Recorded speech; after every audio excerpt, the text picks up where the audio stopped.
بەیانە بەیانی کورد بدەین بەڕووی جیهانە هاتین لەگەڵ کەسی وەی دەم بەیانە بەیانی کورد بدەین بەڕووی جیهانە کتابخانەی کوردایەتی و کۆڵمەدان ئێمە یەکەم تەوقیفی مەشکان ڕێبەزانە بیر نەکەین پەیمانە ڕێبەزانی کوردستانیانەمانە ڕێبەزانی کوردستانیانەمانە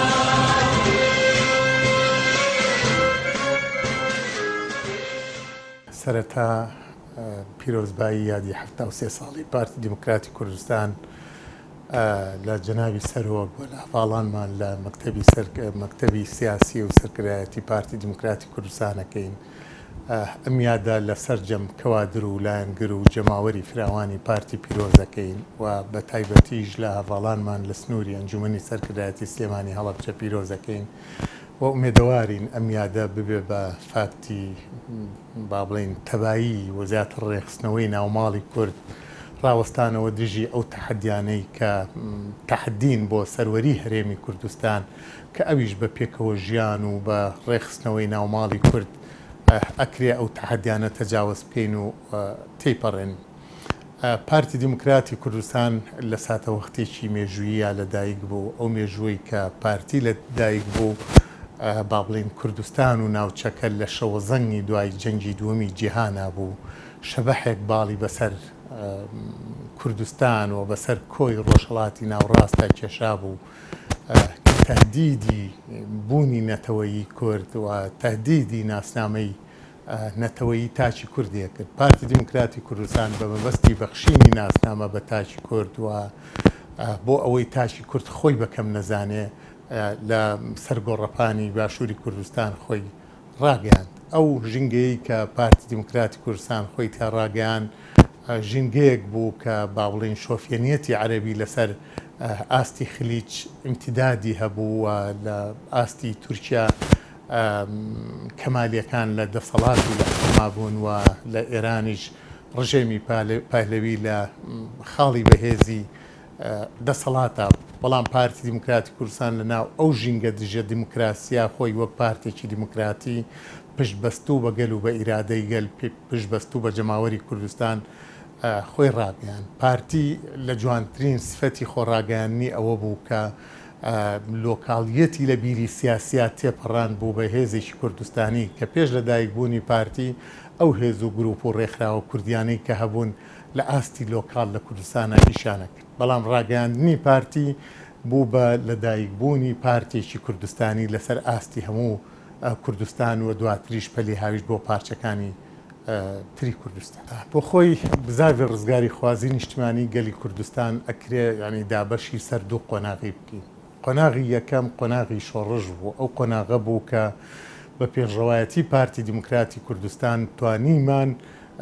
با بڵێن وجودی نەتەوەیی وجودی کیانی نەتەوەیی بپارێزی و ئەم قۆناغی ئێستاش قۆناغی جەنگی حدودە تەسبیتکردنی حدود بە مانای دروستکردنی سەروەری جوگرافی نەتەوە. پارتی دیموکراتی کوردستان دیسان لەم قۆناغەشە پێشڕەوایەتی هەیە و لە ناو ئیرادەی خەڵکەوە لە ناو دەنگ و هێزی نەرمی خەڵکەوە دوای بردنەوەی جەنگی سەخت بە ئیرادەی نەرمی خەڵکی کوردستان لە سەتانەوە وسەی خەڵکی کوردستان هاتنە ناو پرۆسەی دەنگدان و ئیرادەی خۆیان بۆ سربەخۆیی لەژێر چەتری پارتی دیموکراتی کوردستانە تۆمار کرد. پیرۆزبایی خۆم بە مناسبەی 16 ئاب دامەزرانی پارتی دیموکراتی کوردستان پیرۆزبایی لە سەرجەم جەماوەری کوردستان دەکەم بە تایبەتی کە سوکاری سەربەرزی شەهیدان و سەرۆک بارزانی. 16 ئاب گرنگیەکی زۆر گەورەی هەبوو لە مێژووی نەتەوەکەمانە چونکە پارتی دیموکراتی کوردستان لە ساڵی 1946 دامەزرا. ئەو پارتە بوو کە ویستی بەڕاستی خەڵکی کوردستان لە محنەت و لە زڵم و زۆرداری ڕزگارکە بۆ سربەخۆیی کوردستان هەوڵیە دەیان هەزار پێشمەرگە شەهید کرا و دەیان سەدەها دێوێران کرا ئەنفال و کیمیایی و جینۆساید بەسەر ئەم میلەتە هات لە پێناوی ئەوەی کە میلەتی کورد سەرفراز بێ و بتوانێت ئازاد بێ لە وڵاتی خۆیان و سربەخۆیی بەدەست بێنێ. شانزەی ئاب زۆر گرنگ بوو چونکە میلەتی کورد هەمووی بە یەکەوە بە یەک بۆچوون بە یەک دەنگ لەگەڵ ئەم شۆڕشا بوون. شۆڕشێکی گەورە شۆڕشێکی وەکو 11 ئەیلولی دروست کرد، دوای ئەوە شۆڕشی گوڵان و دوای ئەوە راپەڕینی ساڵی 1990 بەڕاستی ئەوە هەوێنی دامەزرانی پارتی دموکراتی کوردستان بوو کە توانی تاکو ئەم قۆناغا کوردستان بەرەو پێش بەرێ خیانەت و بەڕاستی خیانەت لە میلەتی خۆی نەکا، بەڕاستی هەوڵی جدی بوو ئەوەیە سربەخۆیی بەدەست بێنێ بۆ ئەم میلەتە چونکە 11 ئاب ڕووناکێک بوو کە هات بۆ میلەتی کورد، توانی کە هەموو میلەتی کورد یەک بخە لە یەک قۆناغا و هەمووی بە یەک دەنگ خەبات بکەن بۆ سەرفرازی میلەتی کورد. بۆیە من 11 ئاب بە گەورەترین حزب ئەزان لە ساحەی کوردستانە کە توانێتی هەموو میلەتی کورد یەک بخە لە بە یەک بۆچون بتوانێت بۆ هەوڵ بدا بۆ ڕزگاری میلەتەکەی بۆ ئەوەی کە لە قۆناغێکی زۆر سەخت و دژوار ئەم میلەتە ڕزگارکە بۆ قۆناغێکی ئازادی و سەرفرازی و هەر 11 ئابیشە ئەتوانێت بەڵام ئافرەتی کوردستان ڕۆڵێکی بەرچاوی بینیوە لە مؤتەمەری سێ پارتی دموکراتی کوردستان لە ساڵی 1953 لە کۆنگرەی سەمی پارتیدا ئەوە بوو بڕیاردرا بە دامەزراندی یەکێتی قوتابیانی کوردستان و یەکێتی لاوانی کوردستان و یەکێتی ئافرەتانی کوردستان کە ئەو یەکێتیە بە بڕیاری ئەو کۆنگرەیە دەستی کرد بە ئیشکردن و خەباتێکی بێوچانی کرد توانیەتی چونکە لەو سەردەمە ئافرەتی کورد زۆر زوڵمی لێکرا بەڕاستی ئافرەتی کورد دووچاری دوو زڵم بوو. یەکەم زڵم لەلایەن خۆمانە کە باوک سالاری بوو کە ئافرەتی کورد بۆی نەبوو بەڕاستی بە هیچ شێوەیەک حتا لە خوێندەواریش مەحروم کرابوو. لە دائیرەکانە بە پەنجەی دەست ئەژمێرا کە ئافرەتی کورد لە دائیرەکانە بیان خوێنەوار بێ. بە بڕیاری بارزانی نەمر بەڕاستی کۆمەڵێک شت بوو ئافرەتان کرا، ئەو بوو یەکەم ئەتیراف بە ڕێکخراوەکەمان کرا. دووهەمیش لە شۆڕشی ئەیلولا جەنابی سەرۆک بارزان چەند یاسایەک چەند بڕیارێکی دەرکرد لەسەر ئافرەتی کورد. بڕیارەکان یەکەم ئەوە گەورە بە بچووک نابێ بکرێ، ئافرەت نابێ بە خوێن بدرێ، ئافرەت نابێ بە زوور بەشوو بدرێ و هەروەها ئافرەتیش نابێ بە نەخوێنەواری بمێنێ. ئەوە بوو لە شۆڕشی ئەیلولا ئێمە و ڕێکخراوەکانی ئافرەتان توانیمان کۆمەڵی ئافرەت فێری خوێنەواری بکەین، دەوراتیان بۆ بکەینەوە، کۆمەڵی دەوراتی باشمان بۆکردن بۆی ئافرەتی کورد تۆزێ بەرچاوی ڕوون بێ. ئەو خەباتێکێکی ئافرەتانی کوردستان لە شۆڕشی ئەیلول و لە دامەزرانی پارتی دموکراتی کوردستان کردی بەڕاستی خەباتێکی بێوێنەیە، خەباتێک و خەڵک بە ئەوە نەبوو بۆ مەسلحەت بێ یاخود بۆ پارە و پول بێ، هەموو بە گیرفانی خۆمان خەباتمان کرد تا ئەم ڕۆژەمان هێنایە ئاراوە کە ئەم ڕۆژە کۆمەڵێ ڕێکخراو دروست بووە کە بە ناوی ژنان و ئافرەتان و خوشکان و هەتا ئەخیرەکەی کە ئەتوانن هەمویان دەوری خۆیان بینیەوە.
عليكم لا يتمكم غدا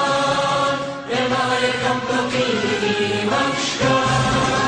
أبريد وزاد بمكين بالماء بارزانی کوردستان یارەمانە دڵی بارزانی کوردستان یارەمانە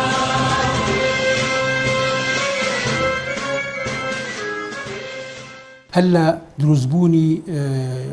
یا دامەزانی یەکەم بڕین کۆماری کوردی کە بە کۆماری مەهاباد ناسراوە بارزانەکان بەس بە ڕابەرایەتی مەلا مستەفای بارزان ئەو کاتە چوو بە هەنای ئەو بڕین کۆمارە ساوایە توانی لەوێ یەکەم نەواتی لەشکری شۆڕژێری کوردستان دامەزرێنێ کە لەوێ کە خۆی ڕابەرایەتیە کرد و ئەو پاڵپشتیەی بڵین بەرزانەکان و بەڕابەرایەتی بارزانی نەمر بوو کە هێزێکی کە قورسایەکی بەهێزی یا بە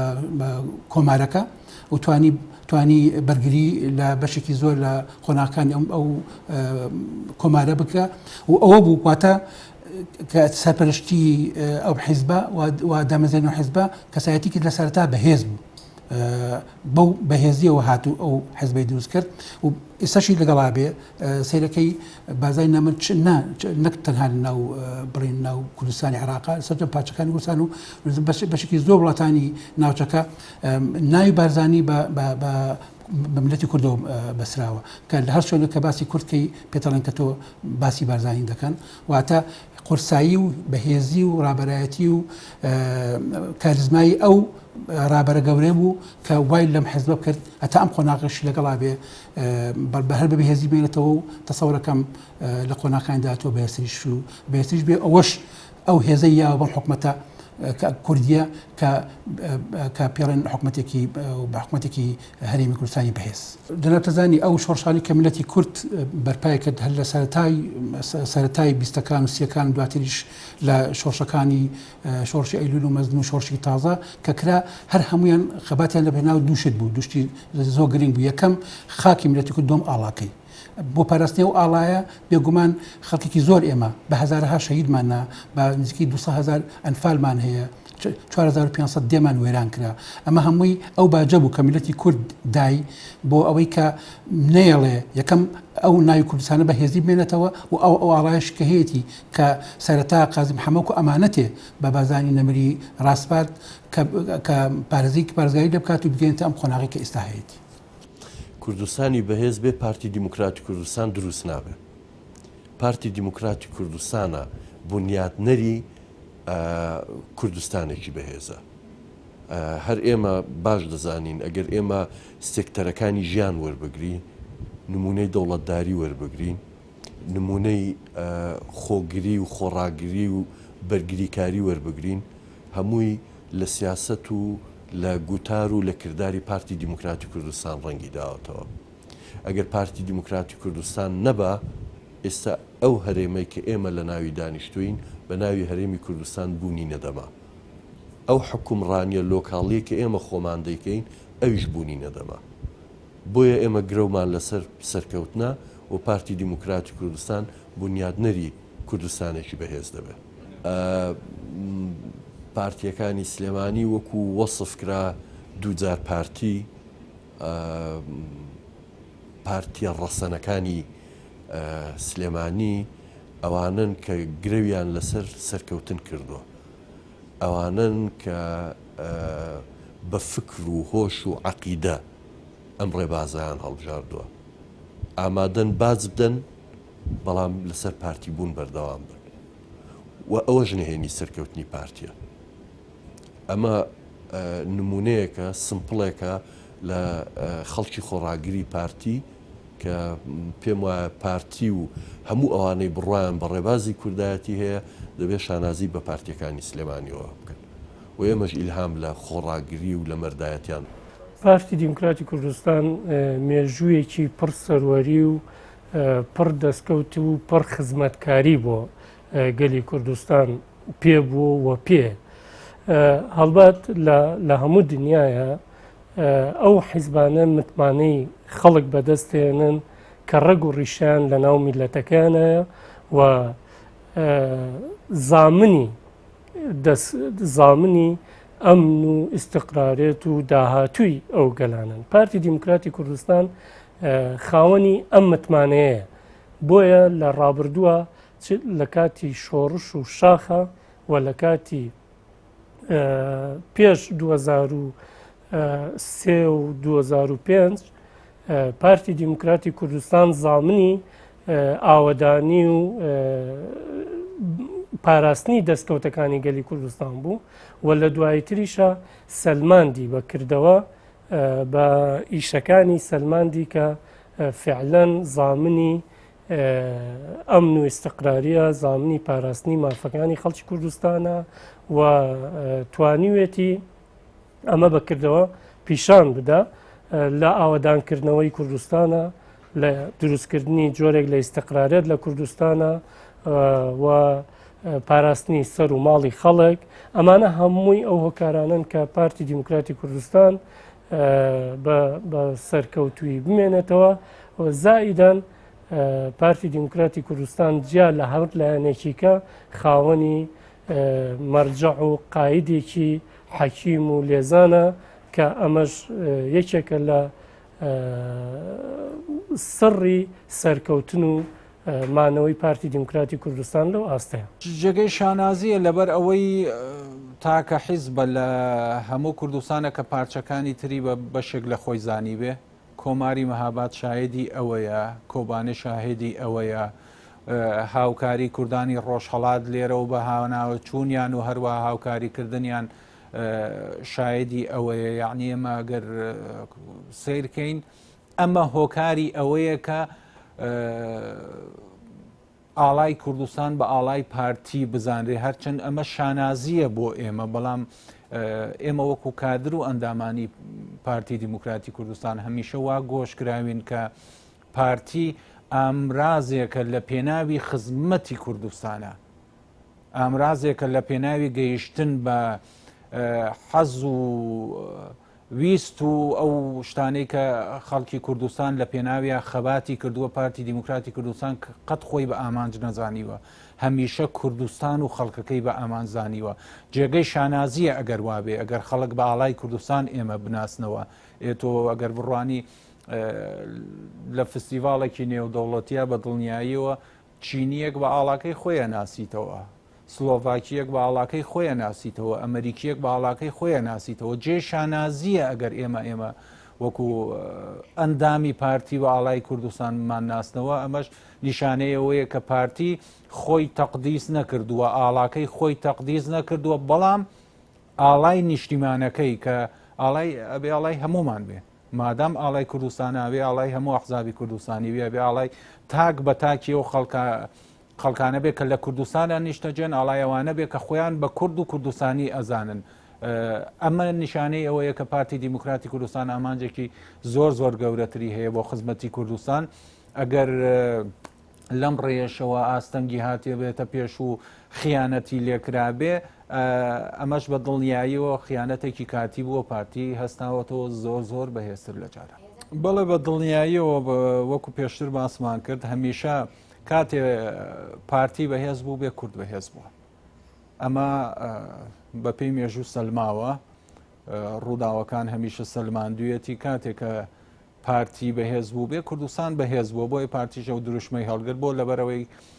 ئێمە بینین لە ڕابردوویەکی نزیکا خیانەتێک بەسەر کووردا هات، ڕێژەیەکی زۆر لە خاکی کوردستان لە دەست چوو. پارتی بەپێی ئەو منهەجەی کە هەیەی هەمیشە لە شکست ناومێت نەبووە، بە سەرکەوتنیش مەغرور نەبووە. ئەمە نیشانەی سەرکەوتن و گەشە سندن و هەروەها نشونومای پارتیە. بە دڵنیاییەوە کوردستانێکی بەهێز کە لای پارتی دروشمی هەڵبژاردن بوو، دروشمی هەڵبژاردن نەبوو لە بنەڕەتدا. ئەمە ئەو بەرنامە واقعی و کردداریەیە کە پارتی دیموکراتی کوردستان بۆ ئایندەی کوردستان لەبەر چاوی گرتووە، بۆ لەبەر ئەوەی تاکو کوردستان بەهێز بێ، خەڵکی کوردستان لە ڕەفاهیەتە ژین، تاکو کوردستان بەهێز بێ، چاوی تەماعی دراوسەکان کەمتر لە کوردستانە، تاکو کوردستان بەهێز بێ، ئێمە زیاتر لە ئاواتە نەتەوەیی و نیشتیمانیەکانمان نزیکە بینەوە. بۆیە پارتی دیموکراتی کوردستانیش کە خۆی بە ئاڵا هەڵگری ڕزگاری نیشتیمانەزانێ، ئەمەشی بەکردەوە سەلماندووە 73 ساڵە لەو ڕێڕەوەدا هەزاران شەهیدی داوە، هەزاران قەدری لێکراوە، هەزاران کەسی ئاوارە بووە، هەزاران تێکۆشەری بغزێنراوە. پارتی دیموکراتی کوردستان ئەمەی بە دروشم هەڵ نەگرتووە، ئەمە کردارە لای پارتی لە ئایندەیەکی نزیکی شایی بینین کە ئەو متمانەیە کە خەڵکی کوردستان لە پێناوی کوردستانێکی بەهێزە بە پارتیاندا بە فیڕۆ ناچێت بە دڵنیایی و پارتی کار لەسەر کوردستانێکی بەهێزەکە.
من لێرەوە ئەمەوێ پیرۆزبایەکی زۆر گەرم لە جەنابی سەرۆک بارزانی و تەواوی ئەندامان و لایەنگرانی پارتی دیموکراتی کوردستان بکەم و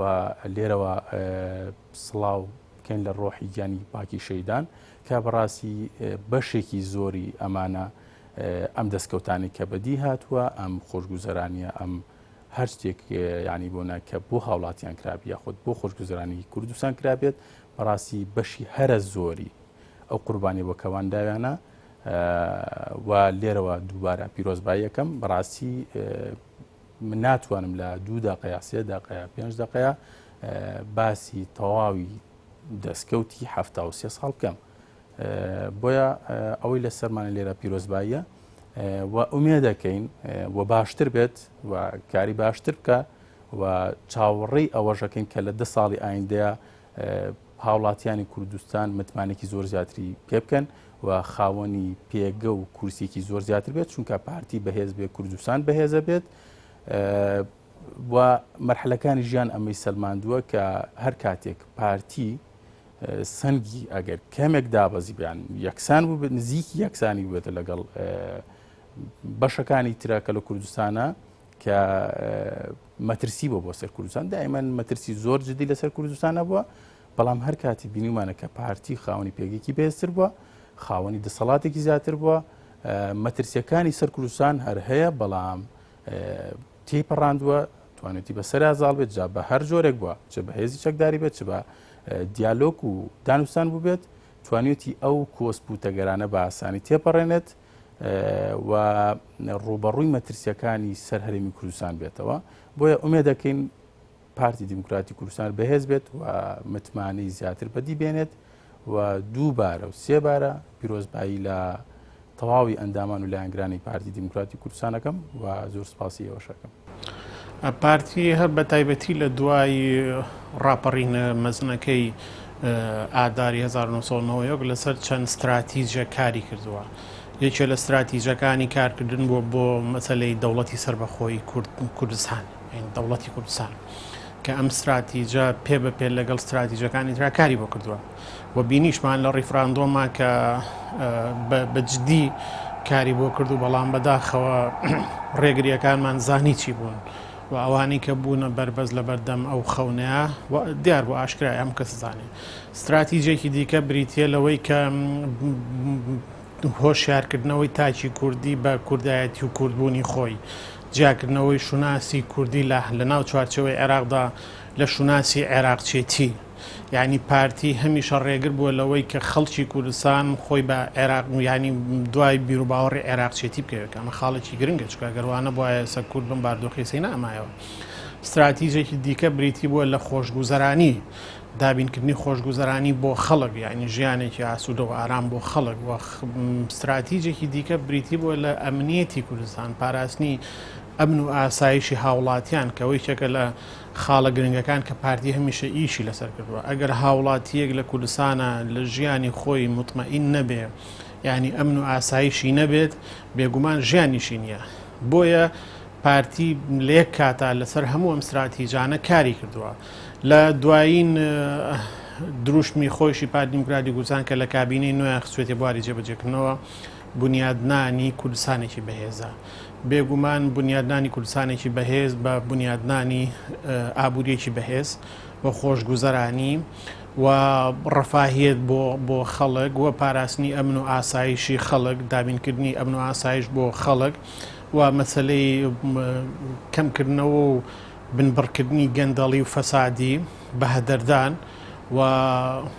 چەسپاندنی جۆرێک لە دادپەروەری ئەمانە هەموو ئەو بنەمایەنن کە ئەتوانرێ کوردستانێکی بەهێزی لەسەر دامەزرێ پیرۆزبایی لەیەک بەیەکی ئەو کەسانە ئەگەم کە پارتی دیموکراتی کوردستانیان گیان بەم ڕۆژە ئەوانەی کە لە ژیانە نەماون نەمری و سەربەرزی بۆ ئەوانە چکە خەباتی ئەوان درێژەی هەیە تا ئەم ساتە وەختە سڵاو ڕێز بۆ شەهیدەکان بۆ هەموو شەهیدانی کە لە پێناوی کووردا لە ڕیزەکانی پارتیە جانی خۆیان بەخشی و سڵاو ڕێز بۆ ئەوانەی کە تەمەنێکی زۆریان لە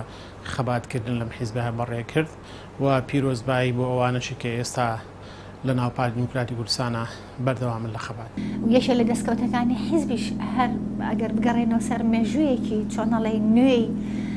ئەم چەند ساڵی ئەخیری ئێمە سەیری سیاسەتی ئابووری ئەم حیزبە ئەەکەین کە ئەوش هەر ئەنووسرێت لە مێژووی ئەم حیزبەیە ئەوش سەربەخۆکردن یا خۆماڵی کردین نەوتە ئەمە ژوای کرد کە ئەم هەرێمە بکەوێتە سەر نەخشەی وزەی جیهانی و ئێمە سقلێک و ئێمە پێگەیەکی ترمان هەبێت لە ئاستی نێودەوڵەتیە و دوای ئەوەش ئەگەر وەکو ئافرەتێک هەڵگەڕێمەوە نەسەریەکە لە دەستکەوتەکانی تری ئەم حیزبەمان ئێمە ئەبینین لە مێژووە کە پارتی دیموکراتی کوردستان یەکێکە لە دوای شێوی عیاوانە حیزبی شێوی عیاوانێ بەڵام وەکو حیزبە کوردستانیەکان ئێمە ئەبێ ئەو بەراوردە بکەین یەکەمین حیزب بوو کە لە ساڵی 1952 دەرکی بەوە کرد کە بوونی ئافرەت لە مەجالێکی ترا لە بوارێکی ترا بە بەشداریەکی ترەوانێ و بە ئاستێکی تر ئەوە بوو بڕێردرا لەسەر دروستکردن یەکەتی ئافرەتانی کوردستان لەو ڕێکخراوەشدا دەستی ئەو ئافرەتانی کە لەو ڕێکخراوە هەر لە سەرەتاوە هەتا ئەمڕۆ جێدەستیان دیارە و نەتیجەکەشی دەرئەنجامەکەشی ئەوەیە کە ئێمە ئەبینین لە کایەکانی سیاسەتە لە هەموو بوارەکانی تریشا دەتوانم بڵێم ڕێچکەشکێن بوو کە ئافرەتی بێتە ناو مەیدانەوانە و لە هەموو ئاست و بوارەکاندا بوون و نوێنەرایەتی هەبێ و بەشداری پرۆسەی سیاسی و پرۆسەی نەتەوەسازی بە شێوەیەکی فعلی و پراکتیکی ببینرێ بە تایبەتی لەم ئەزمونەیە لە ئەزمموی باشووردا بۆیە دووبارە دەستخۆشی لە هەموو ئەو کەسانە هەموو هەواڵان و کادرانی حیزبەکەم کە هەتا ئەمڕۆ لەو سەنگەرەیە بوون بۆ فاکتەرێکی گرنگ بوون بۆ بەهێزکردنی ئەم حیزبە ئەمڕۆژ کە ئێستا شعاری کوردستانێکی بەهێز بڵێن ئەم حیزبە خاوەنێتی و هەڵی گرتووە ئەو دروشمە بەتەکیید ئیشیش هەر بۆ دروشمەکە هێنێتە سەر بواری بڵێن فعلی و پراکتیکی هەر بۆیە دووبارە بە پێویستی ئەزانم کە پیرۆزبایی خۆشم ئاراسی سەرجەم هەموو کادران و لایەنگرانی حیزبمان پارتی دیموکراتی کوردستان بکەم و سەری ڕێز و ناوازشیش و ئەو هەموو خوێن و شەهید و قوربانی کە لەم ڕێبازە لە پێناوی کوردستاندا درا. پارتی دیموکراتی کوردستان لە دروستبوونی هەوڵی جدیە بۆ سربەخۆی کوردستان کە ڕێفراندۆمیش کراوە ئەمە بەڕاستی تاپۆیەکی ڕەشە بەدەست میلەتی کوردەوە ئیستاش ئێمە ئەو حەقەوە نەگرین دەیان ساڵی تر ساڵێکی تر دوی تر بیستی تر ئێمە ئەگەین بە ئاوات و ئامانجی خۆمان بەڕاستی پارتی دیموکراتی کوردستان لە کورد جیانە بۆتەوە کورد یعنی پارتی یعنی کوردستان بەڕاستی پارتی دیموکراتی کوردستان هەموو هەوڵ و کۆششێکی ئەوەیە بۆ سربەخۆی کوردستان کە کورد و میلەتی کورد لە زوڵم و زۆرداری ڕزگارکە یعنی ئەوەیە حقیقەتێکە کە پارتی کە پێوەی بەسراوە هەتا پارتی بەو نەهجە باسەکرێت کە پارتی یعنی کوردستان یعنی پارتی ئەم حیزبە لەسەر ئەم استراتیژە لە یەک قۆناغیا لە یەک ڕۆژی تەمەنی بەڕێوەبردننی خۆیان سازشی نەکردووە با بڵین ڕیسالەی نیشتیمانی و نەتەوەیی لە دەست پارتی دیموکراتی کوردستانە جگە لەوەش ئەو دەستکەوتانەی کە پارتی لە مەجای خۆیان تۆماری کردووە ساڵی 58 بە پێی دەستوری قاسم بەندی سەی دەستورەڵێ ئەلەکرات شوورەکافی وەتەنیهم عێراق ئەم بەندە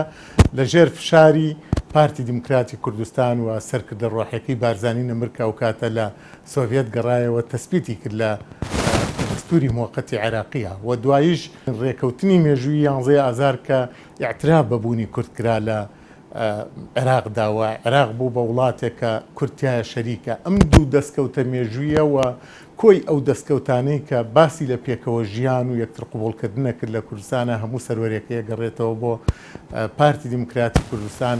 پارتی لە ناو مەدی کۆمەڵگەی کوردستانەوە دروست بووە بۆیە لەسەر شانی کۆمەڵگە پارتی ڕاگرن و پارتی لەسەر شانی کۆمەڵگەوە ئەخەنە پێشەوەی منبەری دەسەڵات لە هەرێمی کوردستان سەرەتایی دامەزراندنی پارتی دیموکراتی کوردستان ئەولەوێتەکەی بگەڕێتەوە بۆ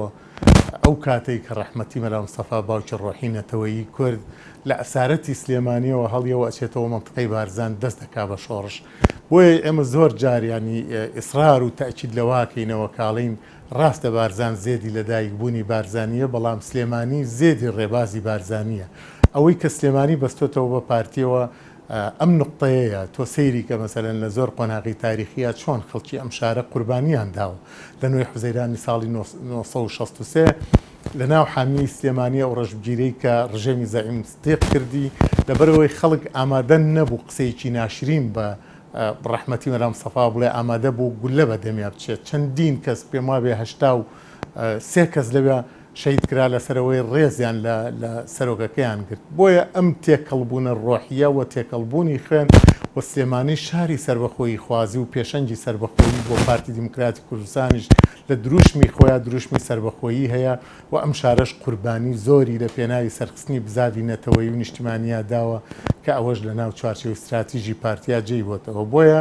ئەلەم خاڵانەی کە باسم کرد سلێمانی و پارتی لێک جیانابنەوە و جەنابی سەرۆکی زۆر جار تاکی دەکاتەوە کە پارتیەکانی سلێمانی دوو جار پارتی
Kurdistan yana